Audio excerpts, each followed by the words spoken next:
راځه جوړ په خیر څنګه شه جوړې په خیر دا خاني مرا وړي دا برا جوړ کړه یار دا خو نه جوړیږي اوس جوړې ډېرې د اختر شپې دې موږ نه جوړې کړې دغه د یو څه پیسې به زیاتې درکم را جوړې کړه دغه نو به خو نه 1500 روپۍ لګېږي بچا ته په زرو جوړ ته 1500 ته جوړې کړم 1500 نو څه ټیم سره سره بس ان شاء الله راځه د دې درو څخه ان شاء الله راځه کوم به جوړې سامه ده چپلیس څه شایسته جوړې کړنو ان شاء الله چک لاړه الله حافظ الله حافظ په مخه شه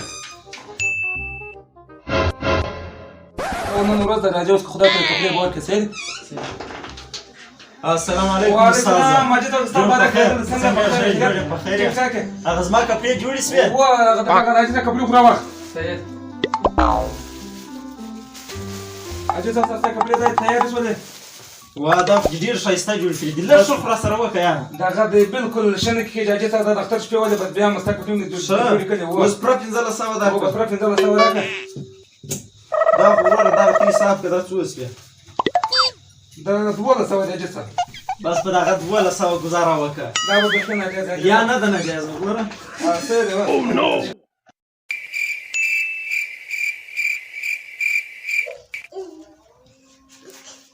عبدالرحمن هغه زما کپړې ژر راوړه زه زما مسجد لاله واګه کې اچوم ښه ښایسته معلومیږي خیاط 1200 روپۍ راڅه واخیستې دا هم ښه ښایسته به یې جوړ کړي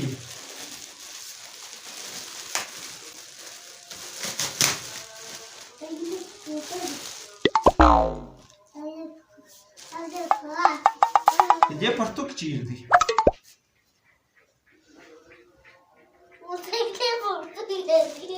کمیس یې د غټ سړي دی دا ته وګوره د ستونی سره کم څیرې دی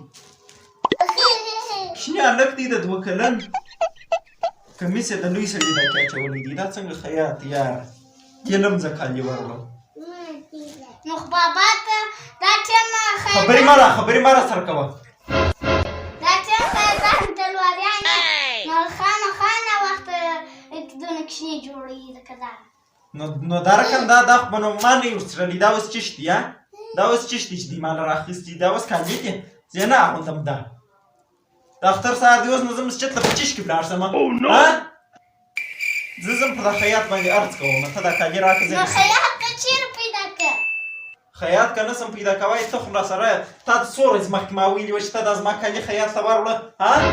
د روژې در مخه ما تا ته ویلي وه چې زما کالي خیاط ته وروړه تا نه وروړله اوس دا دی د اختر شپه وه چې ما کالي وروړه په دغه ناله کې رالوړل دي درځه د دغه پر ځای تا تاڼېله بیا د خیاط پر ځای